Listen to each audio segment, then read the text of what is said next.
La rubrique de Frédéric.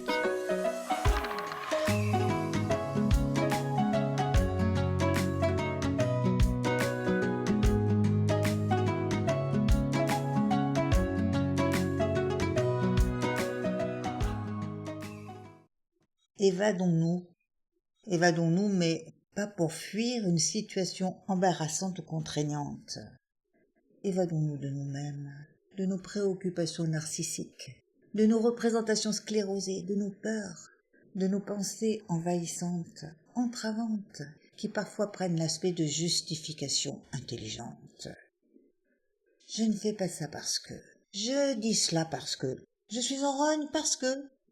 Tous les parce que ne sont pas gages d'authenticité et ils aident rarement à avancer.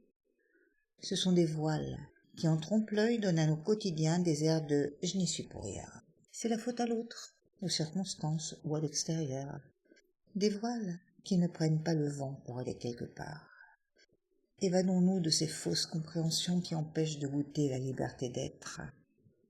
Chaque fois que l'on attribue à autrui, aux événements, la responsabilité de notre mal-être ou celle d'un échec, d'une incompréhension ou d'un conflit, nous sommes captifs de notre propre irresponsabilité. Nos émotions comme leur justification, nos états comme leur explication, dès qu'ils se figent, se transforment en prison, en nœud énergétique, en arrêt sur image. Or, nul ne peut à notre place rétablir la fluidité des échanges que nous instaurons avec nous-mêmes ou avec l'environnement. Évadons-nous des colères qui sont ancrées dans le passé. Évadons-nous des pensées qui retiennent et empêchent d'entrer dans le flux du vivant.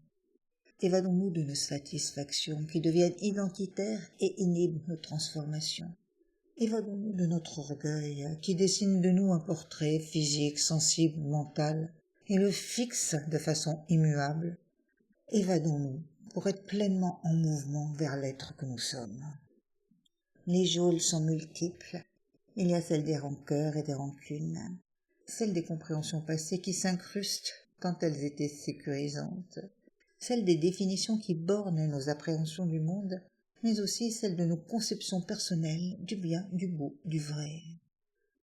Évadons-nous des prisons de nos savoirs pour revisiter nouvellement ce que nous savons. En permanence, des mises à jour nécessaires invitent à porter au grand jour ce qui cherchait à se dire, en poussant à raviver ce qui a été déjà dit, déjà pensé, déjà compris.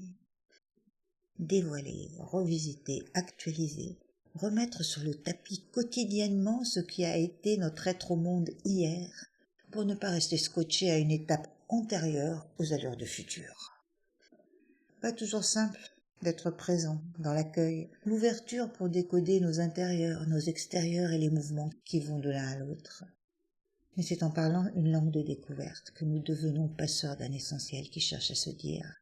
Passeurs de l'essentiel que nous avons à traduire, non pour satisfaire notre ego, mais pour le mettre au service de la vie qui, jamais, ne se limite à ce qui a été. À nos mises à jour, à nos mises au grand jour, à nos missions individuelles et collectives, et à nous qui cheminons ensemble pour le meilleur, pas pour le pire.